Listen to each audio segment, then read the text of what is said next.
ఎందుకంటే ఇప్పుడు మార్కెట్లో ఒకటి కాకపోతే మరొకటి అన్నట్టు అనేక ఏఐ టూల్స్ సిద్ధంగా ఉన్నాయి. కాబట్టి కాంపిటీషన్లో నిలబడాలంటే యూజర్లని నిలుపుకోక తప్పదు. అందువల్ల కొందరు యూజర్లు చేసే ఇలాంటి చీప్ చేష్టల్ని కంపెనీలు తప్పనిసరిగా భరించాల్సి వస్తోంది. ఏదేమైనా ఇప్పుడు ఈ ఒత్తిడిని తట్టుకోవడానికి యాంథ్రోపిక్ కంపెనీ వాళ్ళు ఓ లిమిటెడ్ పద్ధతి పెట్టారు. వీక్లీ రేట్ లిమిట్స్ అనే పేరుతో యూజర్లకి పరిమితులు విధించారు. ఈ కొత్త లిమిట్స్ ఆగస్టు చివరి నుంచి మొదలయ్యాయి. ఎవరైనా యూజర్ సబ్స్క్రైబ్ చేసినా సరే ఏఐ టూల్ని అన్లిమిటెడ్గా వాడేస్తానంటే కుదరదు. వారానికి ఎంత లిమిట్ ఉందో అంతే వాడాలి. కాకపోతే సబ్స్క్రైబ్ చేసిన ప్యాకేజీల్ని బట్టి లిమిట్స్లో వెసులుబాటు ఉంటుందనుకోండి. మొత్తం మీద ఇలా టైం లిమిట్స్ పెట్టడం వల్ల సబ్స్క్రైబర్లు ఇతరులతో షేర్ చేసుకోవడం తగ్గిస్తారని యాంథ్రోపిక్ వాళ్ళు భావిస్తున్నారు. క్లాడ్ విషయంలో మాత్రమే కాదు, ఇమేజెస్ జనరేట్ చేసే డాలీ, మిడ్జర్నీ లాంటి టూల్స్ విషయంలో కూడా ఇదే పరిస్థితి ఉంది.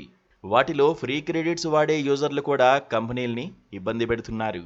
చాలాసార్లు తమ ఫ్రీ లిమిట్ని దాటేసి ఎక్కువ కంటెంట్ని జనరేట్ చేస్తున్నారు.